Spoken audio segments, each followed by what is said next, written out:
Às vezes, quando a vida aperta, cada um de nós cria um lugar seguro dentro de si. Um espaço de silêncio, de escuta e de imaginação. No livro O Mundo de Lila, a escritora Adriana Sack retrata justamente esse movimento. Uma narrativa sensível sobre os mundos que criamos para sobreviver às nossas próprias emoções. E é sobre literatura, imaginação e autoconhecimento que a gente conversa agora com a Adriana Sack. Adriana, muitíssimo obrigada por aceitar o nosso convite, para que a gente pudesse falar um pouco mais desse romance que tem esse realismo mágico contido nele também, que é O Mundo de Lila, que traz para a gente uma perspectiva psicológica, né, de como lidar com frustrações, sentimentos, dificuldades. A sensação que eu tenho é que isso parte de um lugar muito íntimo, né? Você teve alguma experiência que te inspirou na construção dessa obra? Oi, Michele, boa tarde. Obrigada pelo espaço. Então, eu tive amigas imaginárias, né, que tinham nome, né, um nome próprio, Apu e Apê.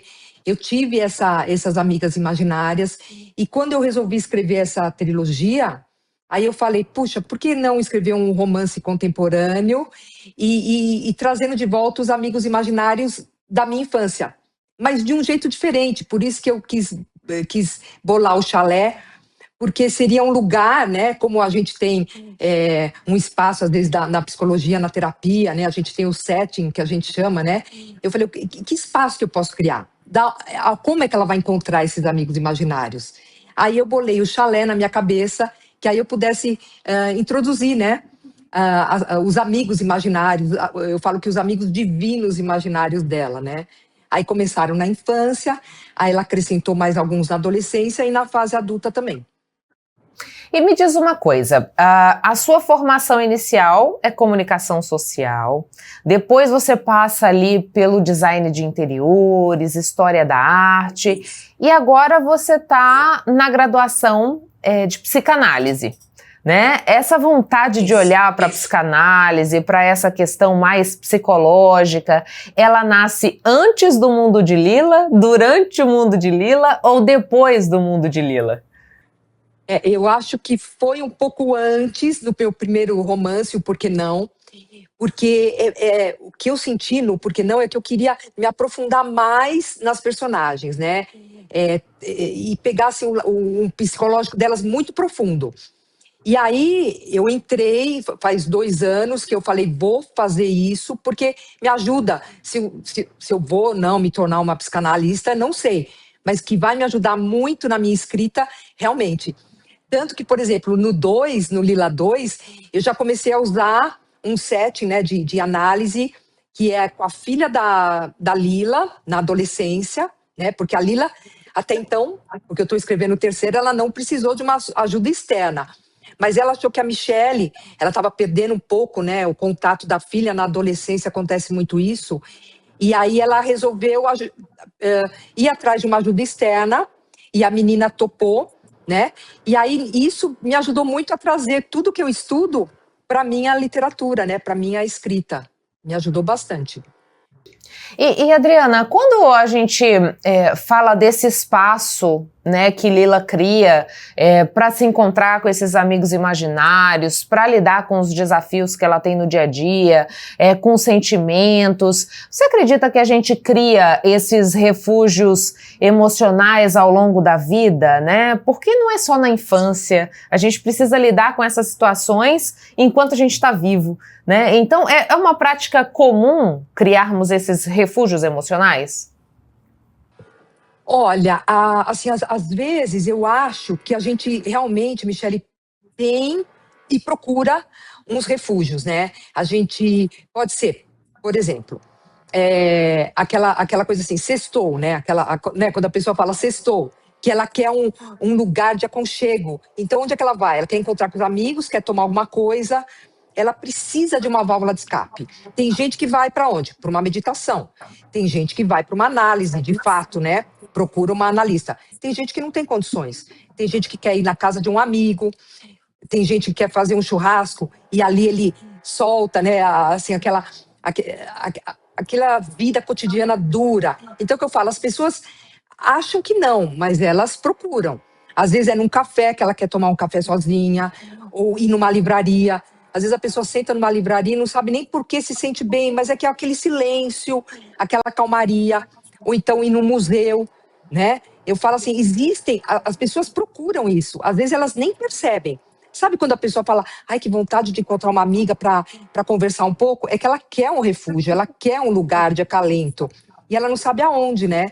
E na vida adulta, puxa vida, principalmente a gente precisa, né? De E espaços aí, assim, né? quando você fala assim, a gente às vezes não se dá conta de que está procurando esse refúgio e olhar para dentro e encontrar esse lugar onde a gente vasculha aquilo que sente, que lida com aquilo que incomoda, é parte do autoconhecimento e muitas vezes a gente também não faz esse movimento, né, Adriana? Qual que é o reflexo disso, né? Da gente não ter esse tempo com a gente mesmo? Você quer ver um exemplo, Michele? Olha a quantidade de pessoas procurando, através das mídias sociais, né? Ai, vou fazer um curso de PNL. Ai, vou fazer um curso de espiritualidade. Ai, olha como as pessoas estão procurando, entendeu? Elas não sabem o quê, mas elas estão procurando um refúgio, né? Eu vou fazer um curso de meditação. Né? Qualquer coisa que seja, eu preciso de um curso, eu quero entender mais de espiritualidade, por exemplo, física quântica, eu quero entender física quântica. Isso tudo é um reflexo que a pessoa está procurando alguma coisa que lá no interior dela, ela sabe que precisa de alguma coisa. Ou não para acreditar, ou assim, ela precisa de uma calmaria, sabe? Aquela coisa, eu preciso. Ai, quantas pessoas que falam, gente, até na astrologia, olha, Sagitariano ou Leonina, essa semana você precisa ir para a natureza, vai no parque, fica na grama, tal. São coisas, o ser humano está procurando isso através das redes sociais. E ele tem aqui do lado, ele tem. É o que eu falei, vai no parque, vai caminhar.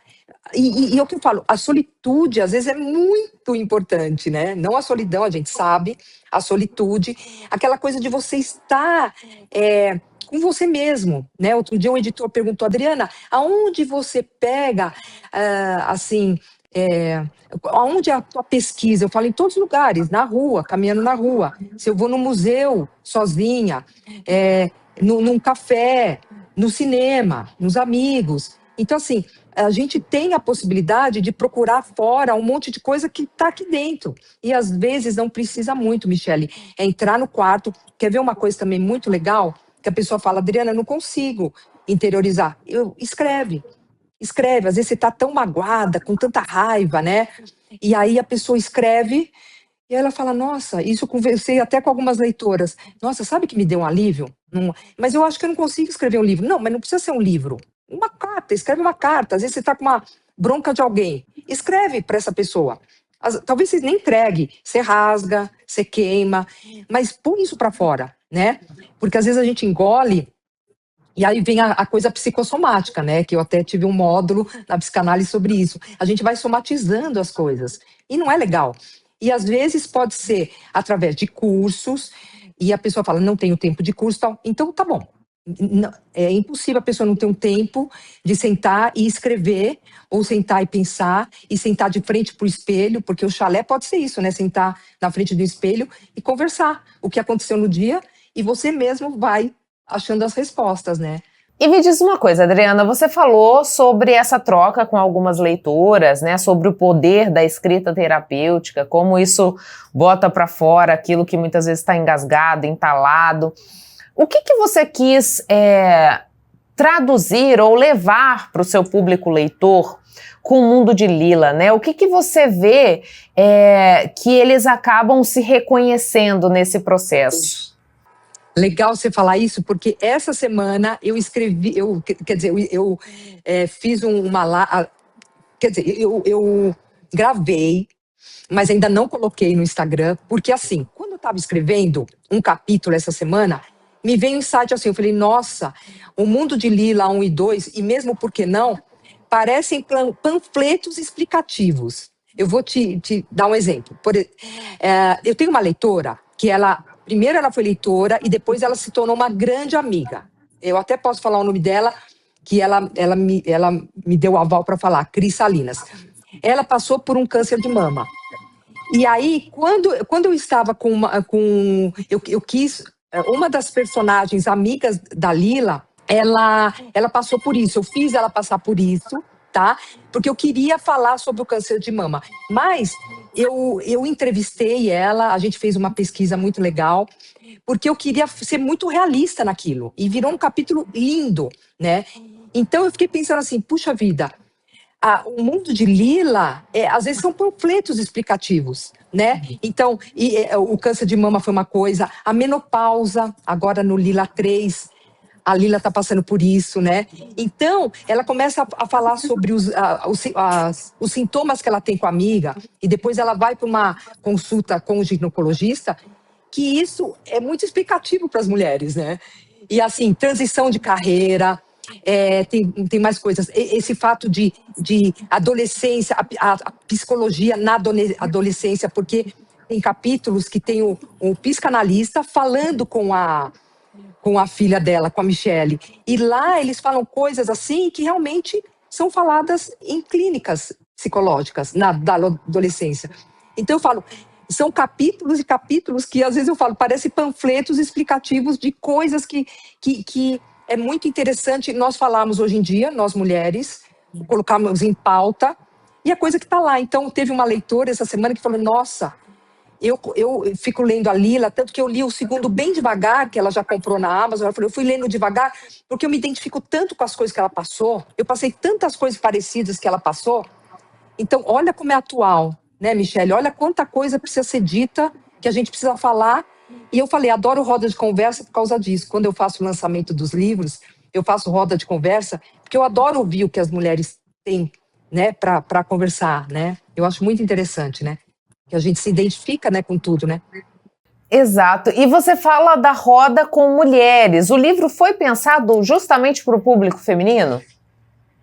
Foi. Eu tenho um público masculino também que gostou muito dos livros. Eu fico muito feliz, muito que assim, eu fui tendo um feedback de homens e adorei. Começou com Por que Não? Até para eles entenderem um pouco das mulheres, eu acho muito legal, né? E eu gosto disso. Os lançamentos, às vezes eu até anuncio para as mulheres comprarem antes da gente se reunir para o lançamento, para a gente poder fazer esse bate-papo, sabe? Poder sentar e conversar e já ir falando sobre as personagens e trazendo as histórias e falando e vendo aonde a gente se encaixa, aonde a gente se acha parecida ou não também, né? Porque eu gosto quando a pessoa fala, nossa, eu não gosto da Laura, a protagonista do primeiro, ela é muito mimada. Aí a outra, nossa, eu adoro a Laura. E aí a gente começa a ver por que sim, por que não. É muito legal, é muito legal. E Adriana, quando você fala, né, dessa questão das pessoas buscarem, por exemplo, uma referência nas redes sociais, buscarem cursos. A gente sabe que o ritmo da vida hoje é muito acelerado, né? Às vezes a gente não tem tempo de lidar com muita coisa.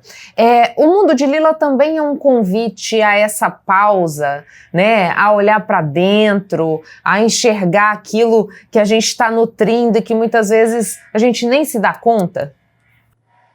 Ai, Michelle, eu acho que a literatura é um leque de possibilidades. Gente, a literatura, assim, primeiro que assim, tem gente que já curou depressão começando a ler, sabe? O meu marido é um que, quando a gente ficou na pandemia, que ele estava muito ansioso, lógico, o trabalho parou completamente, ele estava, assim, uns 30 anos sem ler.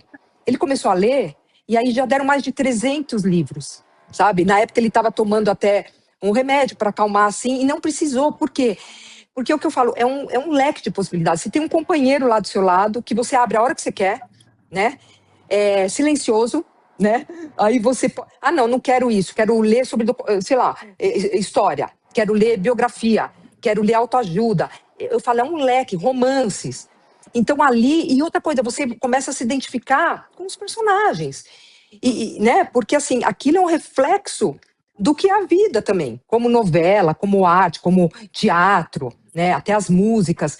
Então, a literatura é uma coisa barata. Eu falo, às vezes a pessoa fala, nossa, Adri, o teu livro tá caro. Eu falei, tá mais barato que uma camiseta. E camisetas populares, entendeu? Sabe assim, de loja de departamento. Nossa, Adri, é verdade. A pessoa fala, nossa, é verdade. Então, você tem, a gente tem bibliotecas, né? A gente pode ter o ciclo dos livros, que você vai trocando os livros hoje em dia. Então, meu Deus, a literatura é um leque de possibilidades, até para você encontrar personagens atuais hoje em dia. Olha o que a gente tem de mulheres brasileiras escrevendo, né? E aí, quando você lê um livro da Fernanda Torres, por exemplo, então, aqueles personagens que ela fala, tem um livro dela que fala de velhice e tudo, você, caramba! Né? Você identifica muita coisa. Gente, a gente tem muitas possibilidades através da literatura, né? E procurar ajuda mesmo, né? Sabe, de ler livros sobre psicanálise, livros sobre psicologia, Jung, Freud. Olha quantas coisas, né? Que a gente tem acesso, né? Fora as redes sociais, né? E Adriana, a gente está aqui falando tanto do mundo de Lila, onde as pessoas podem acessar essa obra, podem conhecer mais a fundo essa história que você construiu com carinho e ainda está construindo, porque nós temos a terceira edição sendo escrita. A terceira. Isso, Michele. Olha, o Mundo de Lila 1, ele está na Amazon, tá? Também pode ser encontrado através da editora Viseu. Também, se quiser entrar em contato comigo no Instagram, é Adriana Asaki, tá?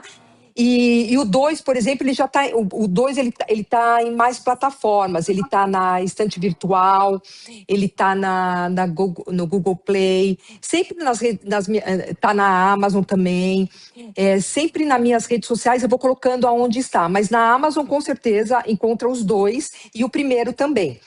Ou então na minha rede social, Adriana Asaki, ou pela editora Viseu, que é a mesma editora.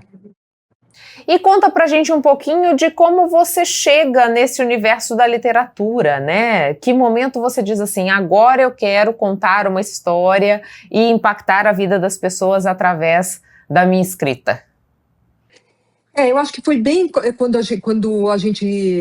teve a Covid, né? O distanciamento social, que aí eu pude interiorizar muito e com tempo, né? Porque a escrita, você tem que ter tempo. Hoje em dia, é o que eu falei, eu me intitulo escritora, porque a transição de carreira, eu falei, agora eu quero isso, porque a gente precisa de tempo, né? Você precisa sentar todo dia, você precisa escrever todo dia, é um ofício, né? Como todos os outros têm a prática, e é um ofício hoje em dia. Então, o que eu falo assim, é engraçado, Michele, quando eu fiz o primeiro, mas quando o segundo eu lancei esse, eu falei, agora eu sou escritora, é engraçado, sabe?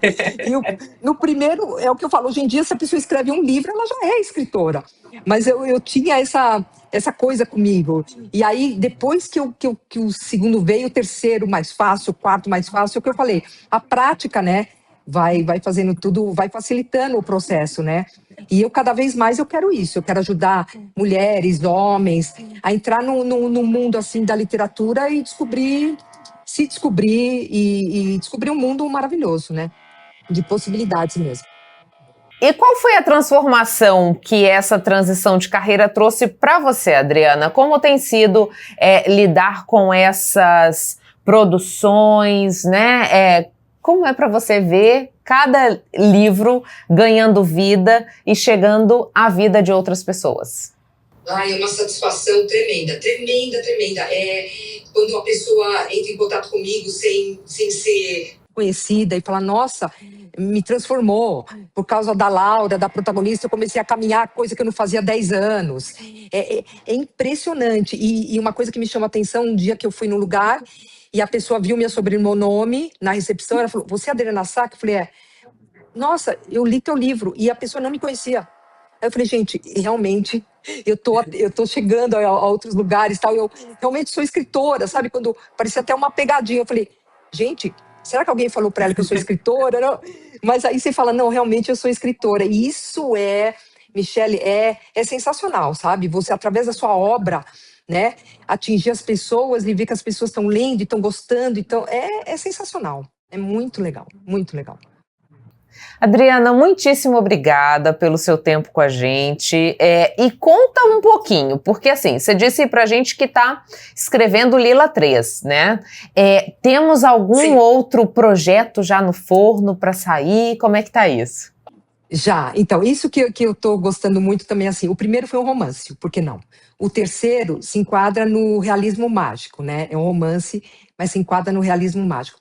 E o outro eu tô querendo, porque eu tô sentindo que eu tô querendo falar sobre mulheres, contar a história de mulheres reais. História, sabe, não contos, mas histórias de mulheres reais. Então, eu tenho algumas amigas assim e leitoras que falaram: ai, eu gostaria de escrever, mas eu não sei escrever, eu gostaria de contar minha história. Eu falei: opa, eu vou fazer isso. Eu vou contar a sua história. Você me deixaria contar a sua história? Sim, sim. Então, eu acho que eu vou. A pessoa pode ser. Ela pode falar o nome real dela, pode ser através de pseudônimo, mas por enquanto, eu tô atrás disso aí, sabe? Eu acho que a próxima vai ser isso aí. Aí depois eu volto pro romance de novo, mas eu acho que esse projeto, assim, eu gostaria de fazer rapidamente. Acabando a trilogia, eu já quero entrar nisso aí que tá me chamando, sabe, Michele? Que bacana. Muito obrigada, viu, Adriana? Satisfação conhecê-la. Imagina. Eu adorei. Obrigada a você pela oportunidade, Michele. Prazer.